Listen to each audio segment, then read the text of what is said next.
आधी रात को अगर आपके कानों में धमाके की आवाज़ जाए तो आप क्या करेंगे? पहले आप चौंक जाएंगे, परेशान हो जाएंगे कि आखिरकार आधी रात को इतनी ज़ोर से धमाका आया तो कहाँ से आया, इतनी ज़ोर से धमाके की आवाज़ आई तो कहाँ से आई। जब आपको पता चलेगा कि हमारे पड़ोस में ही धमाका हुआ है तो आप दौड़ कर जाएंगे, भाग कर जाएंगे और देखेंगे कि आखिरकार ये कैसा धमाका है, किस तरीके का धमाका है।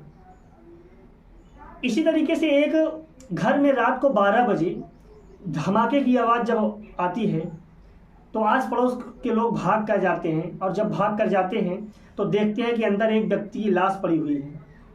उस व्यक्ति के सर पर किसी ने गोली मार दी थी, और जब लोग पूछते हैं कि आखिरकार यह किसने किया तो वह महिला 2 व्यक्तियों का नाम लेती है।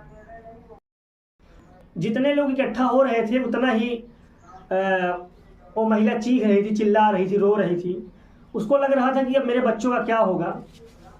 जितना ही वह महिला रोती है, चीखती है, चिल्लाती है, उतना ही आसपास के लोग जो खड़े रहते हैं, दुखी होते हैं, टेंशन में होते हैं, परेशान होते हैं। उसके बाद पुलिस आती है, अपराधी को पकड़ती है, पकड़ने के बाद उनको जेल में भेज देती है।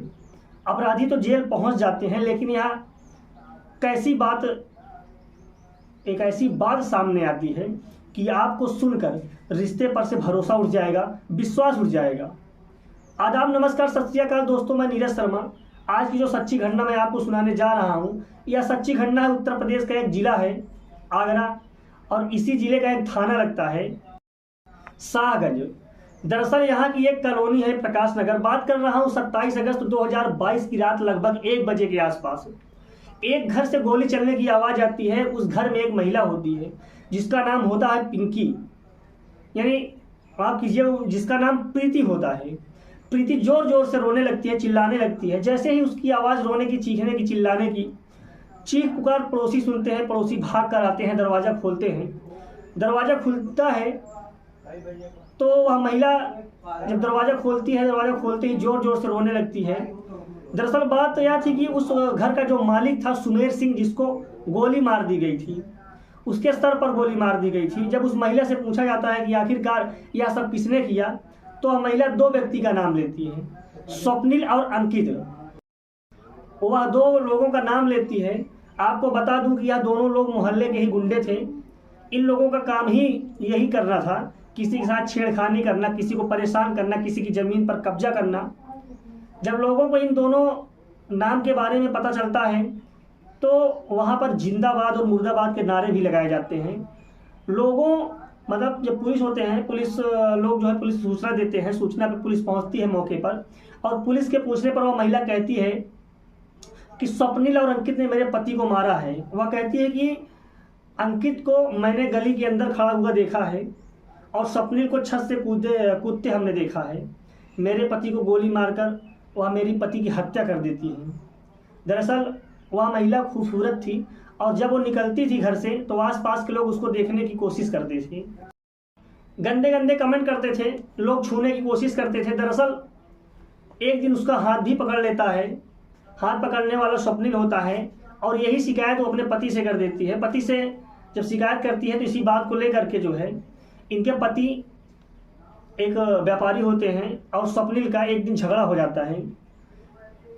तुरंत पुलिस इन सब बातों को सुनकर एक्शन में आती है और उन दोनों को गिरफ्तार करती है।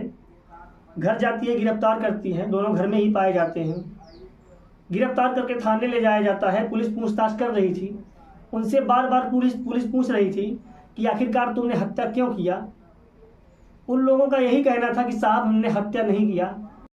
जितनी बार पुलिस पूछताछ कर रही थी उतनी बार उन लोगों का कहना था कि हमने हत्या नहीं किया।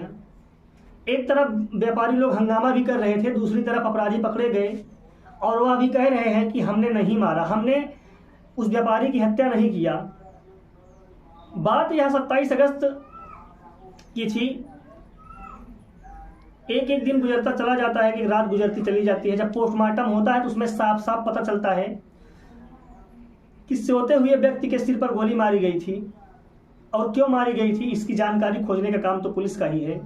हालांकि यही काम करते करते 15 दिन बीत चुके थे। दरअसल पुलिस परेशान हो जाती है और धीरे धीरे वक्त बीतता है। कुछ ऐसे खुलासे होना शुरू होते हैं कुछ ऐसे चौंकाने वाले खुलासे होते हैं।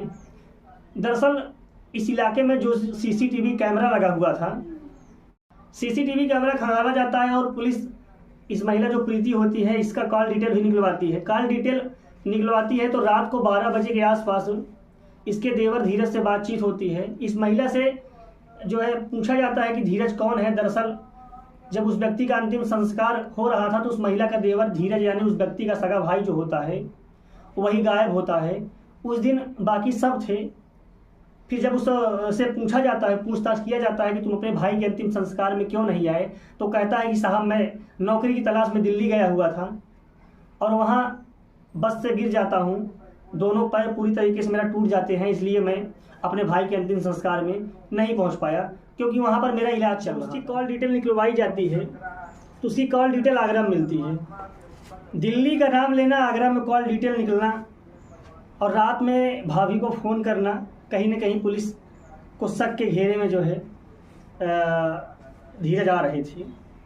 और सीसीटीवी कैमरा खंगाला जाता है तो पता चलता है कि इसी कद काठी का एक व्यक्ति लंगड़ाते हुए जो है खिंचता हुआ जो है चला जा रहा था। पुलिस के दिमाग में शक की सुई घूमने लगती है और सीसीटीवी कैमरे में भी एक लंगड़ाते हुए व्यक्ति जो इसका देवर होता है वो भी लंगड़ा रहा था और धीरज भी। तो शक के दायरे में यानी धीरज जो है इसका देवर होता है लंगड़ा रहा था और सीसीटीवी कैमरे में जो व्यक्ति लंगड़ाता हुआ दिखा यानी जो दिखा वो भी लंगड़ा रहा था, दोनों लंगड़ा रहे थे।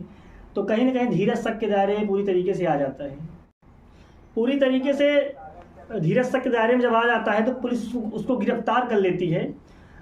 कि धीरज कितना ही बचने के लिए बोले कि मैं दिल्ली में था, जॉब के लिए गया था, यहाँ था वहाँ था, लेकिन कॉल डिटेल आगरा में बता रही थी। और बहुत सी चीज़ें ऐसी पुलिस खंगालना शुरू कर देती है जिससे सारा शक जो है धीरज के ऊपर जाता है। और आखिरकार जब देवर भाभी से पुलिस पूछताछ करना शुरू कर देती है, पूछना शुरू कर देती है, तो आखिरकार दोनों टूट जाते हैं और कुछ ऐसे खुलासे होते हैं जो बेहद चौंकाने वाले थे।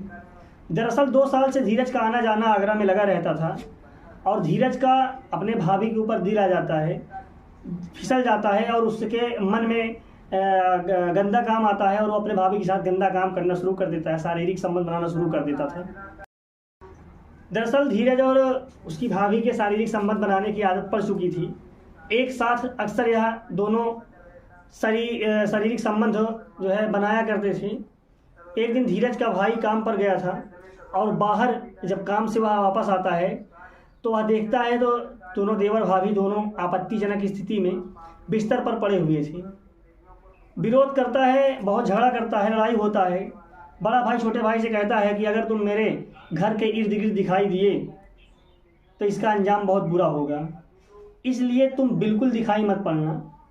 यहाँ पर बात उस टाइम तो ख़त्म हो जाती है, लेकिन वो बोलता है भाई कि मैं आज के बाद यहाँ पे नहीं आऊँगा, छोटा भाई। लेकिन बात यहाँ पे सच बताऊँ तो ख़त्म नहीं होती है, बात आगे भी होती है।